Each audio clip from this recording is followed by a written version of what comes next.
Bapak Ibu serta saudara yang kekasih, kita akan masuk dalam doa untuk saat ini di masa Prapaskah ini. Untuk itu kita akan merenungkan firman Tuhan untuk mendasarinya. Mari kita siapkan hati kita berdoa. Bapa Surgawi, kami bersyukur atas penyertaan dan kasih-Mu.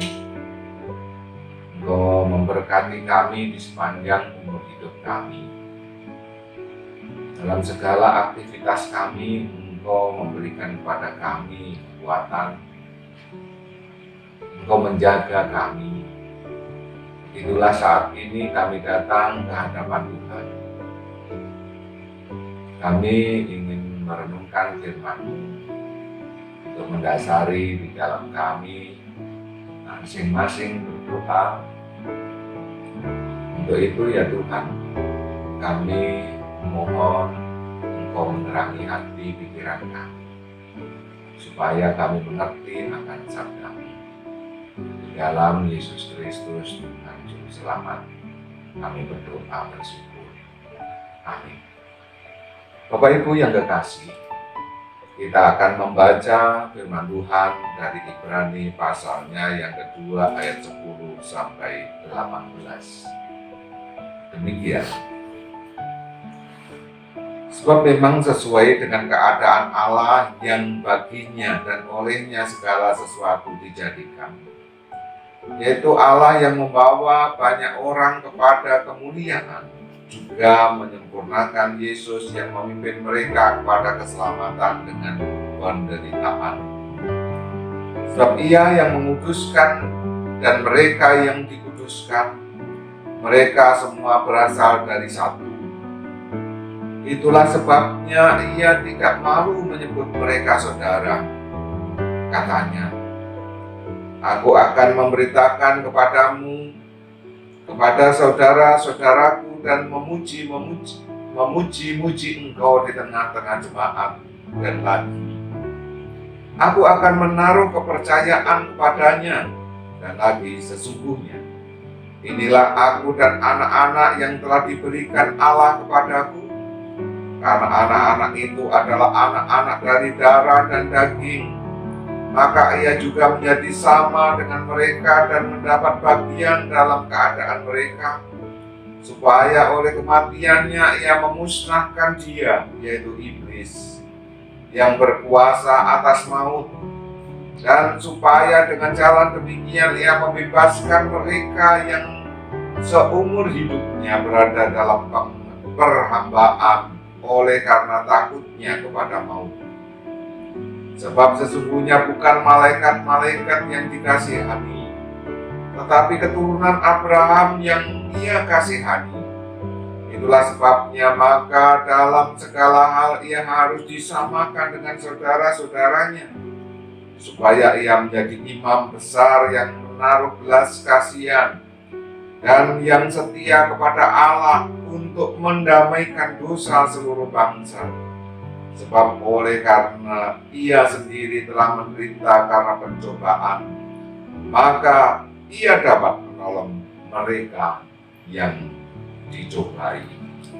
Demikianlah yang berbahagia kita semua yang mau mendengarkan sabda Tuhan, serta yang memelihara dalam hidupnya hari demi hari. Haleluya. Amin. Bapak Ibu serta saudara-saudara yang dikasihi oleh Tuhan, saat ada perselisihan antara dua orang, dua kelompok, atau bahkan dua bangsa, maka untuk tercapai pendamaian atau perdamaian diperlukan adanya seorang yang menghubungkan mereka. Dia adalah seorang yang mampu menjadi penengah, mempertemukan kedua belah pihak. Dan sebagai seorang yang dipercaya untuk menjadi penghubung, dia adalah seorang yang kompeten. Dia seorang yang bisa dipercaya, orang yang paham persoalannya dan mampu bertindak tepat tanpa memihak dan demi hasil yang terbaik. Maka kalau ada sudah itu, ada orang yang dimaksud atau sekelompok orang yang dimaksud, maka terjadilah berbagai macam proses untuk menuju pada perdamaian. Nah, Bapak Ibu saudara yang dikasihi oleh Tuhan, antara manusia dan Tuhan juga terjadi keretakan hubungan, perselisihan. Itu terjadi karena dari pihak manusia telah mengingkari perjanjian antara dia dan Tuhan. Ketika pihak manusia dia melanggar apa yang ditetapkan oleh Tuhan, dan itu terjadi sejak awal kehidupan manusia, dan akibatnya manusia yang seharusnya menjadi partner justru berdiri berseberangan dengan Tuhan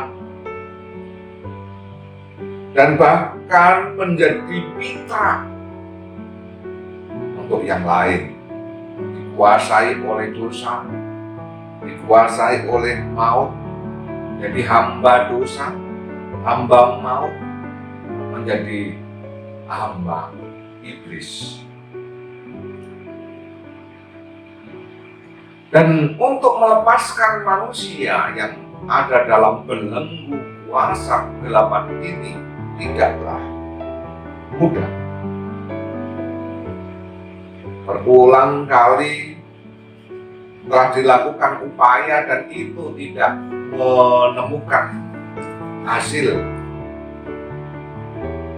Dan pada akhirnya Tuhan memutuskan bahwa harus ada pengantara yang menghubungkan antara manusia dengan Tuhan itu. Seseorang yang seharusnya mampu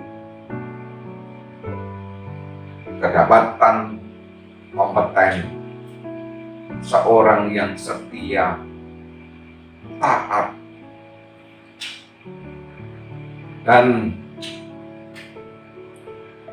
kemudian begitulah Tuhan datang ke tengah-tengah kehidupan dari manusia.